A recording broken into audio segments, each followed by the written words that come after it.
భీముడు యుద్ధభూమిలో ప్రచండ వాయువులాగా ముందుకు దూకాడు. గట్టిగా శత్రువులను దెబ్బతీస్తాడు. అతడిని శత్రువులు సంహరించలేరు. కనుక భీముడు మనసేనకు ముందు ఉంటాడు. భీముడికి యుద్ధోపాయాలన్నీ తెలుసు. అతడు మనసేనకు ముందుండి శత్రుసేనను అణిచివేస్తాడు. అతడిని చూసి దుర్యోధనుడు మొదలైన కౌరవులందరూ సింహాన్ని చూసి భయపడిన నీచ మృగాల్లాగా పారిపోతారు. దేవతలంతా ఇంద్రుణ్ణి ఆశ్రయించినట్లుగా మనమంతా మనకు ప్రాకారంలాగా ఉండే భీముణ్ణి ఆశ్రయించుదాం, ముందుకు కదులుదాం. నహి సోస్తే పుమాన్ లోకే, నహి సోస్తే పుమాన్ లోకే, యః సంక్రుద్ధం వృకోదరం ద్రష్టుమత్యుగ్రకర్మాణం విషహేత నరర్షభం. భీముడు భయంకరమైన పరాక్రమం గలవాడు. అతడు కోపిస్తే అతడు ఎదుర్కోగల వీరుడు ఈ లోకంలోనే లేడు. భీముడు వజ్రం లాంటి గదను పుచ్చుకొని వేగంగా బయలుదేరితే సముద్రం కూడా ఇంకిపోతుంది కదా. కేకేయ రాజులు, దృష్టకేతువు, చేకితానుడు కూడా భీముడితో సమానమైన వీరులు. ఓ రాజా, అమాత్యులతో సహా ధృతరాష్ట్రపుత్రులందరూ నిన్నే చూస్తున్నారు అన్నాడు అర్జునుడు. తర్వాత అర్జునుడు భీముడితో, అన్నా భీమసేన, ఇప్పుడు నీ మహాబలాన్ని చూపించు అన్నాడు. ఆ మాటలు విని సైనికులంతా ఎంతో సంతోషించారు. అర్జునుడిని ఆదరించారు. అర్జునుడు వజ్రవ్యూహాన్ని పన్నాడు. సైనికులను వ్యూహంగా చేసి బయలుదేరాడు. పాండవసేన తమ వైపు వచ్చే కౌరవసేనను చూసి స్థిమితంగా కలత చెందకుండా ఉన్నటువంటి గంగానదిలాగా ముందుకు వెళ్ళింది. భీముడు పాండవసేనతో అగ్రభాగాన నిలబడ్డాడు. ఆ భీముడితో దుష్టదిమ్ముడు, నకులుడు, సహదేవుడు, దృష్టకేతువు ఉన్నారు.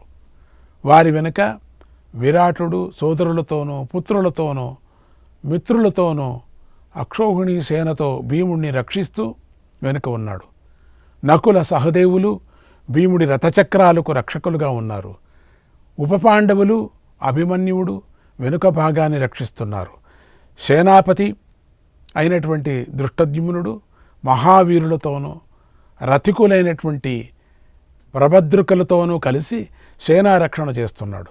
వారి వెనుక అర్జునుడి రక్షణలో శిఖండి ఉన్నాడు. వారు భీష్ముడిని సంహరించటానికి బయలుదేరారు. అర్జునుడు వెనకాల మహాబలుడైన సాత్వికి ఉన్నాడు. అర్జునుడి రథచక్రాలను రక్షించే వారిగా పాంచాల వీరులైనటువంటి యుధామాన్యుడు, ఉత్తమౌజుడు ఉన్నారు. ధర్మరాజు నడుస్తున్నటువంటి పర్వతంలాగా ఉన్న మహామదగజ సైన్యంతో సేనా మధ్యలో ఉన్నాడు. ఒక అక్షౌహిణీ సేనతో ద్రుపదుడు విరాటుడి వెంట బయలుదేరాడు. వారివి బంగారు ధ్వజాలు. అవి చంద్రసూర్యుడిలాగా ప్రకాశిస్తూ ఉన్నాయి. దృష్టద్యుమ్నుడు సైనికులను దూరంగా పెట్టి తానే స్వయంగా తమ్ముళ్లతోనూ పుత్రులతోనూ కలిసి ధర్మరాజును రక్షిస్తున్నాడు. త్వదీయానాం పరేషాంచ రతేషు విపులాన్ ధ్వజాన్ అభిభూయార్జున శైక్యక రతే తస్తౌ మహాకపి.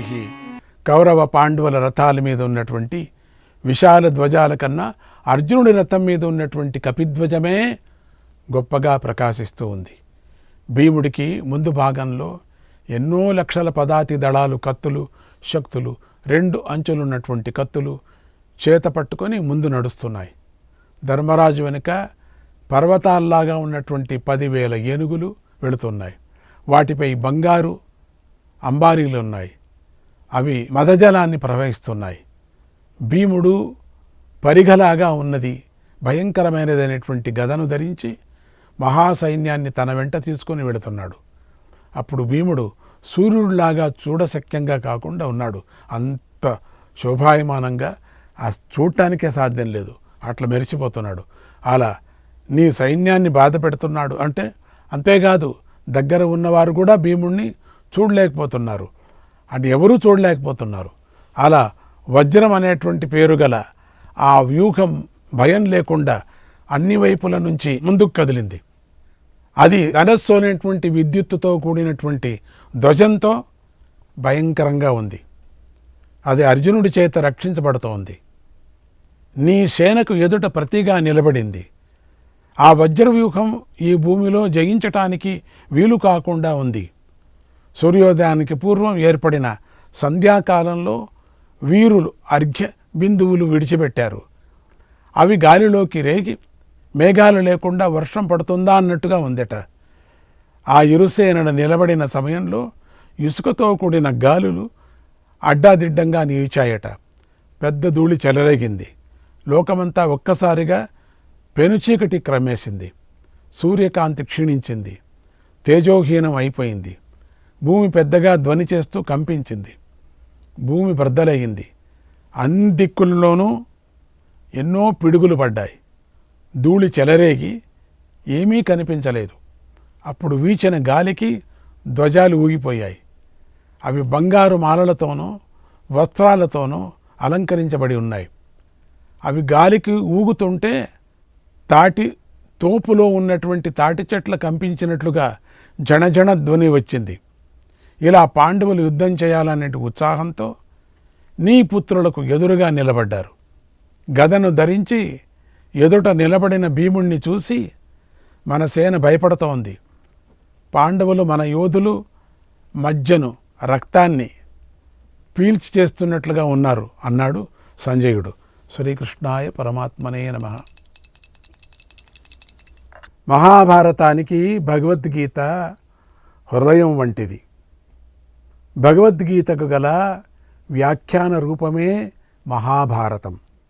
మహాభారతంలో భీష్మ పర్వంలో 25వ అధ్యాయం నుండి 42వ అధ్యాయం వరకు విస్తరించి ఉంది. ఇది జ్ఞాతుల పోరులో రణరంగంలో ఆవిర్భవించింది. గీతామాత ఇలా ఆవిర్భవించటానికి కారణం కూడా ఉంది. ఇంత శబ్దంలో, ఇంత గలాటాలో, ఇంత పోరులో ఆ గీతామాత ఎందుకు అక్కడ ఆవిర్భవించింది? మానవ జీవితం కూడా అల్లోల కల్లోలమయంగా ఉంటుంది కదా. పుట్టేటప్పుడు కూడా అల్లోల కల్లోలమయంగా ఉంటుంది. మనకు అది వినపడదు. కానీ మాతృ యొక్క పొట్టలో మనం ఎంతో శబ్దాల మధ్యలో నుంచి పుడతాం మనం, తెలుసా? జీవం కూడా అటువంటిదే. మనది కూడా విపరీతంగా బయట వచ్చిన తర్వాత వేరే శబ్దాలు వినపడతాయి మనకు. ఏడుపులు, బెడబొప్పులు, నవ్వులు వినపడతాయి. కానీ లోపల అంత శబ్దంలో ఉండిపోతాం మనం. అట్లా అమ్మవారు కూడా అదే విధమైనటువంటి శబ్దంతో నిత్యము కష్టాలతో కూడుకొని మనం ఉంటుంది కదా. మనం ఎప్పుడు కూడా ఆ జీవితమే అటువంటిది కదా. నిత్యము ఘర్షణలతో, పుట్టేటప్పుడే ఘర్షణలతో పుడుతున్నాం, కూడుకొని ఉంటుంది కదా మన నిత్యము, మన జీవితం అంతా. అందుచేత కష్ట సమయంలో నన్ను గుర్తు చేసుకోండి, మీకు మేలు చేయటం కోసమే నేను అవతరించాను, మీ సమస్యలను నివారించి మిమ్మల్ని ఉద్ధరిస్తాను అనేదే భగవద్గీత యొక్క ప్రధాన ఉద్దేశ్యము. ఇది మహాభారతంలో భీష్మ పర్వంలో 25వ అధ్యాయం నుండి 42వ అధ్యాయం వరకు విస్తరించి ఉంది. భగవంతుడు గీతాబోధ ద్వారా అన్ని కాలాల ప్రయోజనాలకు దృష్టిలో పెట్టుకున్నాడు. ముందు రాబోయే కాలాలకు కూడా ప్రతివాడు ఉద్ధరించబడాలని మనస్సులో సంకల్పం చేసుకున్నాడు. అర్జునుణ్ణి నెపంగా పెట్టుకొని గీతాబోధ చేశాడు. మంచి చెడుల పోరాటంలో మంచిని గెలిపించాలని రణభూమిలో మరొక అవతారం ఎత్తాడు. అదే భగవద్గీత. తనను తాను పొగడుకోవటం, మాటలతోనూ చేతలతోనూ ఇతరులను బాధ పెట్టడం, ఓర్పు లేకుండా ఉండటం, నిగ్రహాన్ని కోల్పోతూ ఉండటం వంటివి అజ్ఞానులకు గల లక్షణాలు కదా అవన్నీ కూడా. భగవద్గీత వీటిని పోగొట్టి మనిషిని ఉత్తముణ్ణి చేస్తుంది. మరణభీతిని తొలగించి పుణ్యకర్మలను చేయిస్తుంది. ఇలా గీతకు మనకు కణకణంలోనూ అణువులోనూ సంబంధం ఉంది. గీత మన జీవితంలో భాగమై ఉంది. గీతతో మనం ముడిపడి ఉన్నాం. ఇంతవరకు మనం వ్యాస మహర్షి మాటలను విన్నాం, ఎన్నో కథలను తెలుసుకున్నాం, ఇప్పుడు సాక్షాత్తు భగవంతుడి మాటలను విందాం. జన్మ తరించే భగవంతుడి బోధన విందాం. మొదలు ధ్యాన శ్లోకాలను పారాయణ చేసి తర్వాత గీతలోకి ప్రవేశిద్దాం. శ్రీకృష్ణాయ పరమాత్మనే నమః. ఓం పార్థాయ ప్రతిబోధితాం భగవతా నారాయణేన స్వయం వ్యాసేన గ్రథితాం పురాణమునినా మధ్యే మహాభారతం అద్వైతామృతవర్షిణీం భగవతీం అష్టాదశాధ్యాయినీం అంబ త్వామనుసందధామి భగవద్గీతే భవద్వేషిణీం. నమోऽस्तु తే వ్యాస విశాలబుద్ధే ఫుల్లారవిందాయతపత్రనేత్ర येन त्वया भारततैलपूर्णः प्रज्वालितो ज्ञानमयः प्रदीपः प्रपन्नपारिजाताय स्तोत्रवेत्रैकपाणये ज्ञानमुद्राय कृष्णाय गीतामृतदुहे नमः. वसुदेवसुतं देवं कंसचाणूरमर्दनम् देवकी परमानन्दं कृष्णं वन्दे जगद्गुरुं. भीष्मद्रोणतटा जयद्रथजल गान्धारनीलोत्पला शल्यग्राहवती कृपेण वहनी कर्णेन वेलाकुला अश्वत्थामविकर्णघोरमकरा दुर्योधनावर्तिनी सोत्तीर्णा खलु पाण्डवैरणनदी कैवर्तकः केशवः. पाराशर्यवचः सरोजममलम् गीतार्थगन्धोत्कटम् नानाख्यानककेसरम् हरिकथा सम्बोधनाबोधितम्. लोके सज्जन षट्पदैरहरहः पेपीयमानम् मुदा भूयाद्भारत पंकजं कलिमल प्रध्वंसिनः श्रेयसे. मूकं करोति वाचालं पंगुं लंघयते गिरिं यत्कृपातमहं वन्दे परमानन्दमाधवम्. शान्ताकारं भुजगशयनं पद्मनाभं सुरेशं विश्वाधारं गगनसदृशं मेघवर्णं शुभांगं लक्ष्मीकान्तं कमलनयनं योगिहृद्यानगम्यं वन्दे विष्णुं भवभयहरं सर्वलोकैकनाथं. यं ब्रह्मा वरुणेन्द्ररुद्रमरुतः स्तुन्वन्ति दिव्यैस्तवैः वेदैः साङ्गपदक्रमोपनिषदैर्गायन्ति यं सामगाः. ध्यानावस्थित तद्गतेन मनसा पश्यन्ति यं योगिनः यस्यान्तं न विदुः सुरासुरगणाः. देवाय तस्मै नमः. नारायणं नमस्कृत्य नरं चैव नरोत्तमं देवीं सरस्वतीं व्यासं ततो जयमुदीरयेत्.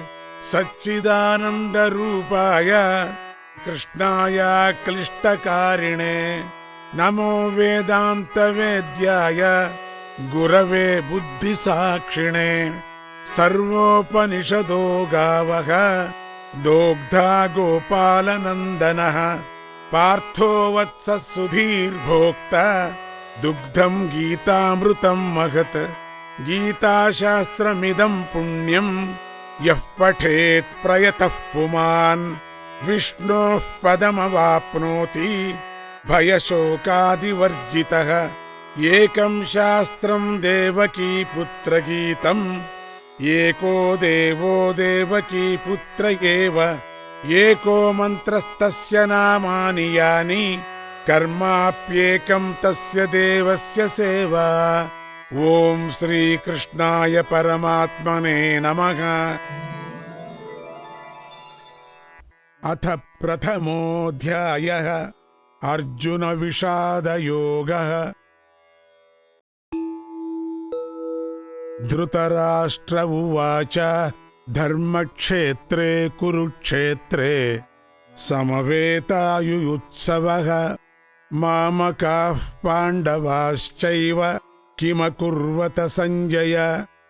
ధృతరాష్ట్రుడిలా అడిగాడు, ఓ సంజయ, ధర్మక్షేత్రమైనటువంటి ఈ కురుక్షేత్రంలో కలిసి వారందరూ కూడా యుద్ధం చేయదలిచిన నా వాళ్ళు అంటే దుర్యోధనుడు మొదలైన వారు, నా వాళ్ళు అంటే వాళ్ళందరూ వీణాయన కాదు. ఇప్పటికి సద్యానికి వాళ్ళు వేరే వీళ్ళు వేరే అయిపోయారు. యుద్ధం తక్షణమే వేరే అయిపోయినారు. వాళ్ళు ఏం చేస్తావు? అలాగే పాండుపుత్రులైన ధర్మరాజు మొదలైన వారు ఏం చేశారు? పాండుపుత్రులైన ధర్మరాజు వాళ్ళంతా వాళ్ళ మీద వాడు ఎత్తుకొని పెంచాడు కదా, వాళ్ళు ఏం చేశారు? అన్నతమ్ముళ్ళు ఇద్దరు అని అంటే ఎంత బాగుంటుంది కదా. వాళ్ళు ఏం చేశారు, వీళ్ళు ఏం చేశారు అడిగారు. ఇది బాగుందా? సంజయ, యుద్ధం చేయడం కోసం ధర్మక్షేత్రమైన కురుక్షేత్రంలో సమావేశమైన నా వాళ్ళు పాండవులు ఏం చేశారు అని తాత్పర్యం ఇక్కడ. ఆనాటికి భారతదేశం తూర్పు సముద్రం దాకాను, దక్షిణాన సింహళ దేశం దాకాను, పశ్చిమాన ఇప్పటి ఇరాకల దాకాను, ఉత్తరాన హిమాలయాల ఆవలి అంచుల దాకాను విస్తరించినటువంటి అఖండ మహాభారత సామ్రాజ్యంగా ఉండేది. ఇప్పుడు మనం అంటూ ఉంటాం అఖండ సామ్రాజ్యం, అఖండ మహాభారతం అని. ఏదో మ్యాప్లో చూసుకోవాలా, కొంత కావచ్చు కొంత కాకపోవచ్చు. దానిలో ఇవాల్టి యునైటెడ్ స్టేట్స్ లాగానే మనం అనేక స్వతంత్ర రాజ్యాలు అంతర్భాగంగా ఉండేవి. అప్పుడు కూడా అట్లనే ఉండేవి, స్వతంత్ర రాజ్యాలుగా ఉండేవి. ఆ రాజ్యాలన్నిటినీ వేదధర్మము అనేటువంటి అంతఃసూత్రం అత్యంత సదృఢంగా బంధించి ఒకే సామ్రాజ్యంగా నిలబెట్టి నడుపుతూ ఉండేవి. అంత వేదమే నడుపుతూ ఉండేటట్టుగా నడుపుతూ ఉండేది. అటువంటి మహాసామ్రాజ్యం యొక్క కేంద్ర స్థానంలో మహాయుద్ధం ఏర్పడడం వల్ల యావత్ భారత సామ్రాజ్యంలోని సామంతరాజులంతా 2 వర్గాలుగా చీలిపోయారు.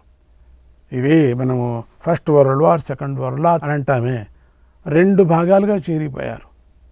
ఇది కూడా పెద్ద వరల్డ్ వారే కదా, పెద్దదే కదా. 2 భాగాలుగా చీలిపోయారు.